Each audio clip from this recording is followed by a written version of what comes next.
हिंदू साहिबान नहीं समझे गीता वेद पुराण भाग 1। नमस्कार दर्शकों, आज दुनिया भर में धर्म के नाम पर पाखंड और अंधविश्वास फैला हुआ है, जिससे मानव को कोई सुख प्राप्त नहीं हो रहा। वहीं पाखंड और अंधविश्वास से मुक्ति दिलाने तथा मानव को धर्म ग्रंथों के सत्य ज्ञान यानी तत्व ज्ञान से परिचित कराने के लिए संत रामपाल जी महाराज द्वारा लिखित पुस्तकों का प्रचार उनके अनुयायियों द्वारा देश हो या विदेश, गांव, नगर, कस्बों, शहरों में घर घर जाकर किया जा रहा है। तो वहीं सोशल मीडिया के इस दौर में सोशल मीडिया के माध्यम से भी इन पुस्तकों का प्रचार उनके समर्थकों द्वारा किया जा रहा है, जिससे लोग पाखंडवाद, अंधविश्वास, शास्त्र विरुद्ध कर्मकांडों को त्याग कर सतमार्ग ग्रहण कर सकें। इसी बात के मद्देनजर जगत गुरु तत्वदर्शी संत रामपाल जी महाराज द्वारा हिंदू साहिबान नहीं समझे गीता वेद पुराण नामक एक पवित्र पुस्तक लिखी गई है, जो हिंदू समाज के लिए संजीवनी है तथा वरदान सिद्ध होने वाली है, जिसमें सूक्ष्म वेद यानी तत्व ज्ञान दिया गया है। साथ ही मानव को समझने के लिए वेदों, गीता तथा पुराणों आदि शास्त्रों के प्रमाण दिए गए हैं। संत रामपाल जी महाराज ने हिंदू साहिबान नहीं समझे गीता वेद पुराण पुस्तक में बताया है, ब्रह्मा, विष्णु तथा महेशा तीनों देव दयालु हमेशा। तीन लोक का राज है, ब्रह्मा विष्णु महेश। तीनों देवता कमल दल बसे, ब्रह्मा विष्णु महेश। प्रथम इनकी वंदना, फिर सुन सतगुरु उपदेश।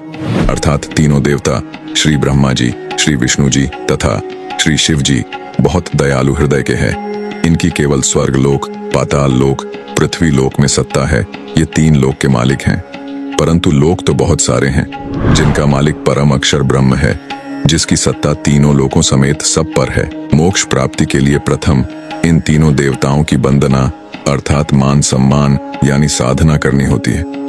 फिर सद्गुरु का उपदेश सुनो, जो परम अक्षर ब्रह्म की पूजा साधना बताएगा। उस संत से तत्व ज्ञान सुनो।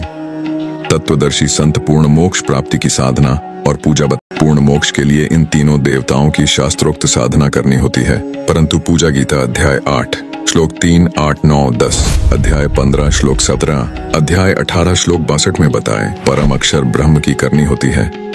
परम अक्षर ब्रह्म को गीता अध्याय 8 श्लोक 9 तथा अध्याय 15 श्लोक 17 में गीता ज्ञान देने वाले प्रभु ने अपने से अन्य बताया है तथा कहा है कि उत्तम पुरुष यानी पुरुषोत्तम तो मेरे से अन्य है, वही सबका धारण पोषण करने वाला अविनाशी परमेश्वर है।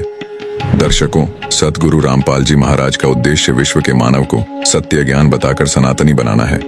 संत रामपाल जी कहते हैं कि हमारा पिछला इतिहास बताता है कि पहले केवल एक आदि सनातन पंथ अर्थात धर्म था। उस समय सतयुग में मानव समाज शास्त्रोक्त साधना करता था। पांचों वेदों ऋग्वेद, यजुर्वेद, सामवेद, अथर्ववेद तथा सूक्ष्म वेद शास्त्र थे। 4 वेद ब्रह्मा जी को मिले, उनमें संपूर्ण अध्यात्म ज्ञान नहीं था। परम अक्षर ब्रह्म सत्य युग में लीला करने के लिए शिशु रूप धारण करके आए। बड़े होकर सूक्ष्म वेद का प्रचार किया। तब तक उस समय के ऋषियों ने 4 वेदों वाला ज्ञान पढ़ लिया था। सूक्ष्म वेद वाला कुछ ज्ञान 4 वेदों में न होने के कारण उसको गलत माना, इसलिए सूक्ष्म वेद को धीरे धीरे छोड़ दिया। परंतु लगभग 1 लाख वर्ष तक सत्य युग में शास्त्रोक्त भक्ति की गई। इसके पश्चात शास्त्र विधि त्याग कर मनमाना आचरण प्रारंभ हो गया। गीता अध्याय 16 श्लोक 23 व 24 में कहा है कि जो व्यक्ति शास्त्र विधि को त्याग कर अपनी इच्छा से मनमाना आचरण करता है, उसको न सिद्धि प्राप्त होती है, न उसकी गति होती है, न उसे सुख मिलता है। इन 3 वस्तुओं के लिए ही प्रत्येक व्यक्ति भक्ति करता है। लेकिन जब मनमाने आचरण से कोई लाभ नहीं हुआ, तो तत्व ज्ञान के अभाव से हम धर्मों में बंटते चले गए, जो विश्व में अशांति का कारण बन गया, जिससे मानव एक दूसरे का जानी दुश्मन बन गया है। संत गरीबदास जी ने सूक्ष्म वेद में कहा है, आदि सनातन पंथ हमारा, जानत नहीं इसे संसारा। षट दर्शन सब खटपट होए, हमरा पंथ ना पावे कोई। इन पंथों से वह पंथ अलहदा, पंथों बीच सब ज्ञान है बहदा। कैसे हुआ सनातनी पूजा का अंत? दर्शकों, हिंदू साहिबान नहीं समझे गीता वेद पुराण। हिंदू साहिबान नहीं समझे गीता वेद पुराण पुस्तक में संत रामपाल जी महाराज ने बताया है कि गीता ज्ञानदाता ब्रह्म ने गीता अध्याय 4 श्लोक 1 और 2 में स्पष्ट किया है कि हे अर्जुन, यही योग यानी गीता वाला अर्थात 4 वेदों वाला ज्ञान मैंने सूर्य से कहा था। सूर्य ने अपने पुत्र मनु से कहा, मनु ने अपने पुत्र इक्ष्वाकु को कहा। इसके पश्चात ये ज्ञान कुछ राज ऋषियों ने समझा। उसके पश्चात ये ज्ञान नष्ट हो गया यानी लुप्त हो गया, जिसका प्रमाण जैन संस्कृति कोश नामक पुस्तक के पृष्ठ 175 से 177 में दिया गया है, जिसमें कहा गया है कि तीर्थंकर ऋषभदेव अंतिम कुलकर अयोध्या के राजा इक्ष्वाकु वंशी नाभिराज के पुत्र थे। ऋषभदेव ने समय आने पर अपने पुत्रों को उनकी योग्यता अनुसार राज्य सौंपकर संसार त्याग दिया और दीक्षा लेकर साधना में लीन हो गए। साधना काल में पाणिपात्री ऋषभदेव 1 वर्ष तक निराहार रहे। बाद में बाहुबली के पौत्र श्रेयांस कुमार ने इक्षुरस देकर उनकी इस निराहार वृत्ति को तोड़ा। लगातार 1000 वर्ष तक तपस्या करने वाले मुनि ऋषभदेव ने अंत में केवल ज्ञान प्राप्त किया और धर्मदेशना प्रारंभ की।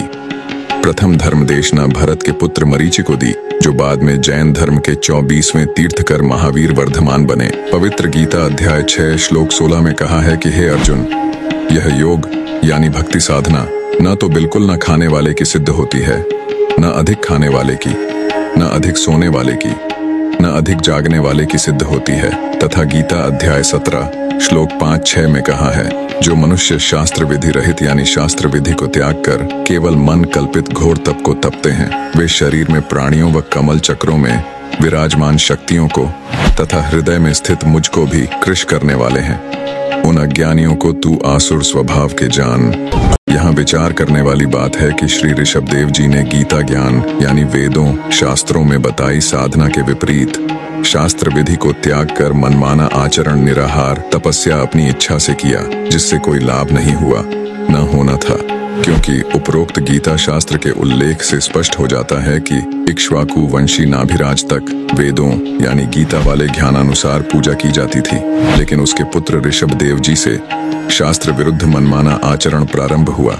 सनातनी पूजा का अंत हुआ, जिससे उनका जीवन नष्ट हो गया था, मोक्ष नहीं हुआ, जिसका प्रमाण श्रीमद् भागवत सुधा सागर यानी सुख सागर पुराण में है कि एक समय ऋषभदेव जी मुख में पत्थर का टुकड़ा लेकर नग्नावस्था में वन में घूम रहे थे। जंगल में आग लग गई, उस दावानल में ऋषभदेव जी जलकर मर गए, जो कि शास्त्र विरुद्ध मनमाने आचरण का ही परिणाम है। और उसी समय से यह शास्त्र विधि त्याग कर मनमाना आचरण सब ऋषिजन करने लगे, क्योंकि राजा नाभिराज तक सत्ययुग लगभग 1 लाख वर्ष व्यतीत हो गया था। गीता का ज्ञान द्वापर के अंत में यानी कलयुग से लगभग 100 वर्ष पहले बोला गया था। गणित की रीति से देखें तो नाभिराज के बाद यह गीता का ज्ञान 37,87,900 वर्ष बाद बोला गया। इस दौरान सब ऋषियों ने वेदों के विपरीत साधना की, जिसका प्रमाण तथा परिणाम 18 पुराण है। सनातनी पूजा का पुनः उत्थान। संत रामपाल जी महाराज बताते हैं कि गीता अध्याय 4 श्लोक 34 में गीता ज्ञानदाता ने कहा है कि उस ज्ञान को यानी सूक्ष्म वेद वाले ज्ञान को तू तत्वदर्शी संतों के पास जाकर प्राप्त कर, जिससे स्पष्ट है कि तत्व ज्ञान गीता में नहीं है। यदि होता तो गीता ज्ञान देने वाला यह नहीं कहता कि तत्व ज्ञान को तत्वदर्शी संतों से जान। तत्वदर्शी संत के अभाव में मानव समाज मनमाना आचरण करके अपना मानव जीवन नष्ट कर रहा है, क्योंकि जब गीता अनुसार तत्वदर्शी संत मिल जाता है तो वह संपूर्ण अध्यात्म ज्ञान बताता है, जिसको सुन समझकर बुद्धिमान मानव अपनी साधना शास्त्रों के अनुसार करता है, जीवन धन्य कर लेता है, एक मानव धर्म बन जाता है। संत गरीबदास जी ने अपनी अमृतवाणी में कहा है, गरीब ऐसा निर्मल नाम है, निर्मल करे शरीर, और ज्ञान मंडलीक है चकवय ज्ञान कबीर, अर्थात सच्चा नाम ऐसा कारगर है जो आत्मा को निर्मल कर देता है। अध्यात्म ज्ञान शरीर के कष्ट भी दूर करता है। कबीर साहिब का अध्यात्म ज्ञान चक्रवर्ती है, अन्य ज्ञान क्षेत्रीय यानी लोक वेद हैं। वहीं हमारे धर्मशास्त्र बताते हैं कि प्रत्येक मानव स्त्री पुरुष के शरीर में कमल दल यानी कमल चक्र बने हैं। मानव शरीर में ही मोक्ष प्राप्त किया जा सकता है। मोक्ष प्राप्ति यानी उस लोक में जाने का एक ही मार्ग है जिसमें परमात्मा यानी परम अक्षर ब्रह्म निवास करता है। वह स्थान वह परम पद है जिसके विषय में गीता अध्याय 15 श्लोक 4 में कहा है कि तत्व ज्ञान प्राप्त होने के पश्चात परमेश्वर के उस परम पद की खोज करनी चाहिए, जहां जाने के पश्चात साधक फिर लौटकर संसार में कभी नहीं आते। जिस परमेश्वर से संसार रूप वृक्ष की प्रवृत्ति विस्तार को प्राप्त हुई है, यानी जिसने सृष्टि की उत्पत्ति की है, जो सबका धारण पोषण करने वाला है, उसकी भक्ति करो। दर्शकों, वर्तमान समय में जगत गुरु तत्वदर्शी संत रामपाल जी ही गीता अनुसार तत्वदर्शी संत हैं, जो सूक्ष्म वेद के साथ साथ सर्वधर्म ग्रंथों का यथार्थ ज्ञान अर्थात तत्व ज्ञान बता रहे हैं और परम अक्षर ब्रह्म की वास्तविक शास्त्र अनुकूल भक्ति विधि बताते हैं, जिसका संकेत गीता अध्याय 17 श्लोक 23 में किया गया है, जिससे मानव को लाभ होते हैं, जिससे सनातनी पूजा का एक बार पुनः उत्थान संत रामपाल जी महाराज के दिए जा रहे तत्व ज्ञान से हो रहा है। अतः आप सभी से निवेदन है कि संत रामपाल जी महाराज द्वारा दिए जा रहे तत्व ज्ञान को जाने, समझे और शास्त्रोक्त भक्ति विधि अपनाएं। आपको यह तत्व ज्ञान जगत गुरु तत्वदर्शी संत रामपाल जी महाराज द्वारा लिखित पवित्र पुस्तक हिंदू साहेबान नहीं समझे गीता वेद पुराण में जानने को मिलेगा, जिसे आप जगत गुरु रामपाल जी .org वेबसाइट से तथा संत रामपाल जी महाराज ऐप से डाउनलोड करके पढ़ सकते हैं। धन्यवाद।